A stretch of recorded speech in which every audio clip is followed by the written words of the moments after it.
name is Mr. Graves, and I'm just going to give you a little talk through of our basic algebra class. In lieu of back to school night, we're making these videos, and this is the first one I'm making for our back to school night series for my classes, and if I seem uncomfortable, it's because I am. I think, like most teachers, I really got into this profession so that I could spend time with students in person and get to build those relationships. It's been really nice kind of learning that we can continue to build those relationships even if it's through a digital platform like Zoom, but it's just not the same. And so if I kind of fumble through or seem uncomfortable, it's because I signed up to be with students in the classroom and kind of communicate in the classroom, and I don't know, there's just something about communicating to a camera that's not quite the same. So a little bit about myself. I have been teaching for 4 years. This is my 5th year teaching, so I'm starting my 5th year. I've been teaching at West Ranch this whole time. Before that, I worked as an instructional assistant for 10 years.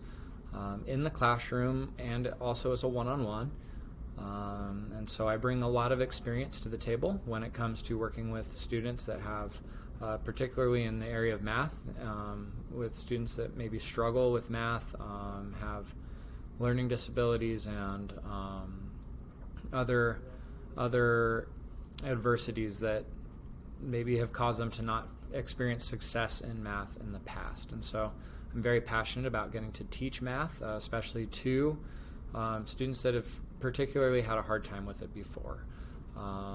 So I just want to take a little bit of time to walk you through the class. It is continuing to shape differently and will be refined over the coming weeks as I get more familiar with this platform and I just get better at kind of doing this. You can see I'm in my classroom. There's a stack of boxes over there. I've been moving stuff, so you know, it's me. So let's take a look here. So some contact information, you can email me at lgraves@heartdistrict.org. You can also call. I've been coming into the classroom every day to work. I'm more efficient here than I am at home, and I know that there are a lot of students that probably are the same, and so I'm fortunate enough to have the opportunity to get myself out of my distracting environment at home. Not that I don't like being at home. I have a newborn, born in April, so my wife and I are just over the moon, but it's a little bit easier for me to come in and focus and be more efficient. So I am in the classroom most days. The phone number is listed right here. I'm at extension 511. That's my classroom. And just a little note here, I want to partner with you and your student, especially in the area of algebra, especially in this like digital learning environment. So please don't hesitate to reach out as soon as you have any questions or concerns.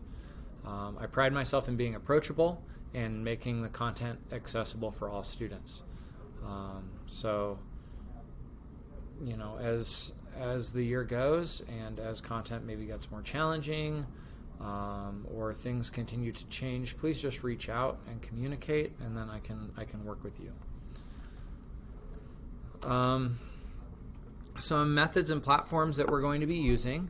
Google Classroom will be our foundation. Everything can be found in Google Classroom. I'm trying to keep it really simple, really organized, really clear. All assignments are listed under the classwork category, and then in the stream, which is kind of the front page, every day I post the agenda for the day, so the date and the agenda. So if you want to look back and see what was done in class, then you can look back over the agenda for each day and see. I'm also keeping a running like Google slideshow that also includes the agenda. So it's just another place to access that, and you can find that in the classroom underneath the class resources. We're also going to be using Zoom a lot, as you've probably already noticed. your child needs to, or your student needs to check in every class on Zoom, and we will be working live during that Zoom time, where there's like a time for me to ask questions of the students to make sure that they're understanding concepts, those kind of things, while I teach through. And then they'll also get kind of their marching orders for the day, what they need to do, what they need to take care of, and any of that. So I don't have multiple Zoom links for all my different classes. It is one Zoom link that I use throughout the day. So it's kind of like I'm in the same classroom all day, and you could click to come into that classroom at any point just to check in, or if you have questions or anything like that. So I'm just trying to make it as simple and easy to access as possible.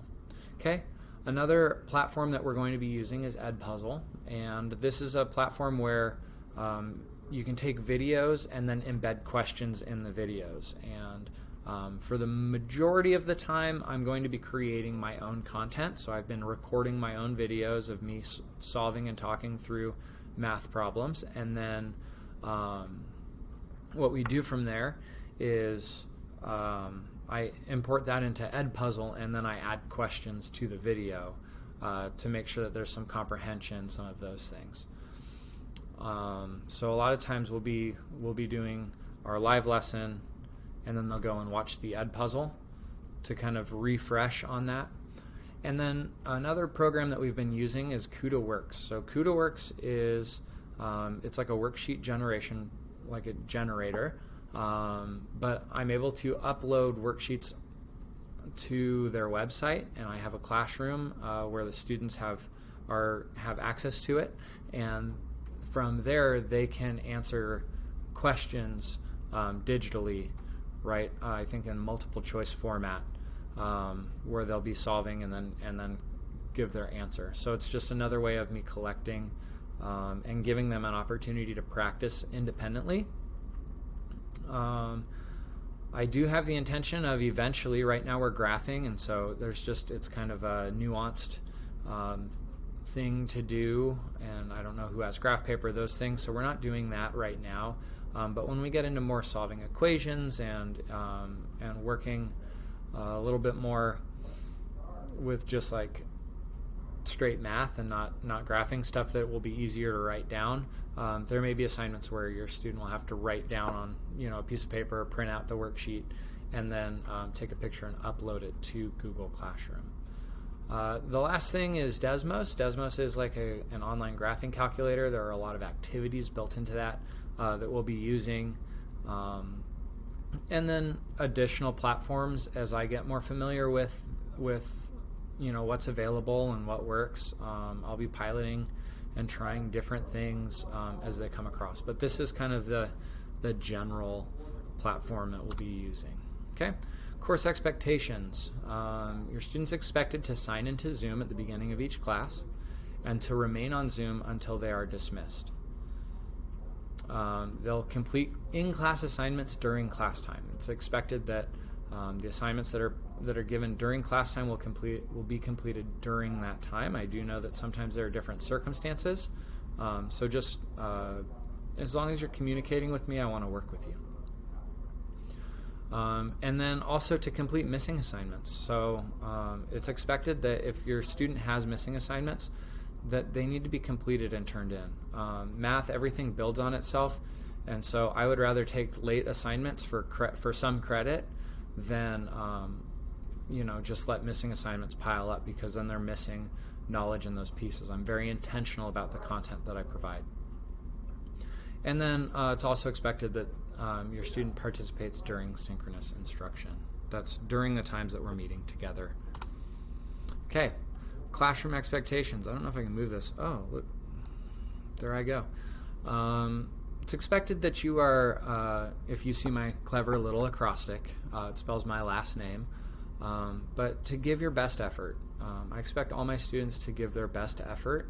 I know that math is an area that traditionally students can struggle a lot with, and one of my mottos is don't let numbers be the reason why you can't do math. For me, it's more about learning how to think critically through a process, how to identify mistakes and fix them, some of those things. It's not about doing everything right every time, all the time, but it's about learning in the process. And so if students can do it with something difficult like numbers, they'll be able to apply those same critical thinking skills in every other area of their life, whether it's navigating through an airport or a new job, or relationally, and lots of different applications for those critical thinking skills.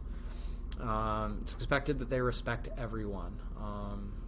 Classrooms are, school is a unique time in life where tons of kids, like in a similar age range, are forced to be together for an extended amount of time.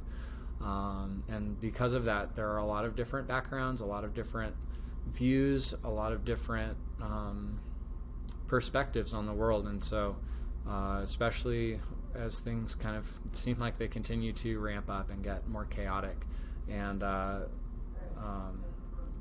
don't know, there's an element of like, it's easy to, especially online, it might feel easier to be disrespectful toward each other. So it is expected that respect for everyone is given in the class.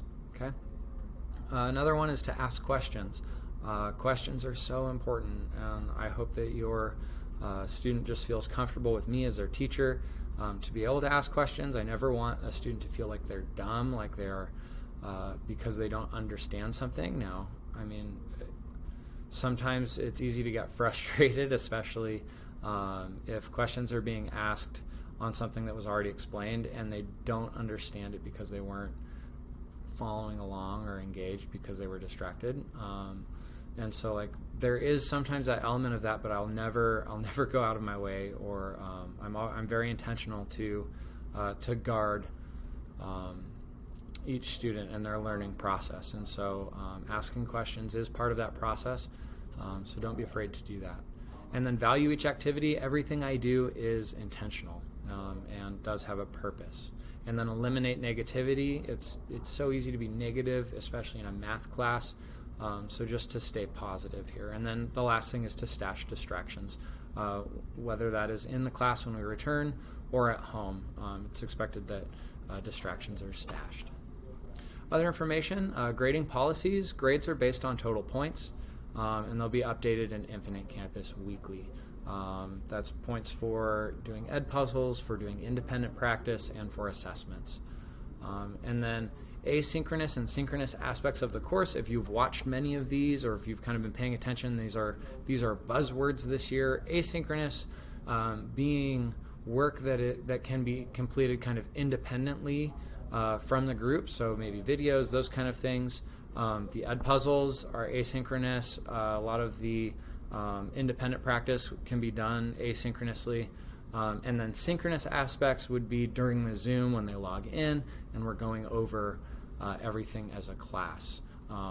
So those are kind of the two elements. I'm trying to keep it as accessible as possible for students to go back and do anything that may have been assigned, those kind of things. Okay, so I hope that you've learned a little bit about this course. Please feel free to reach out to me, and I want to partner with you this year as we navigate a very, very, very different way of providing education. And I'm still, looking to be effective, and so far I've just really enjoyed getting to know each and every one of my students, and really, really, really am just excited for this school year. So I hope this finds you well, and please, if you have questions, reach out.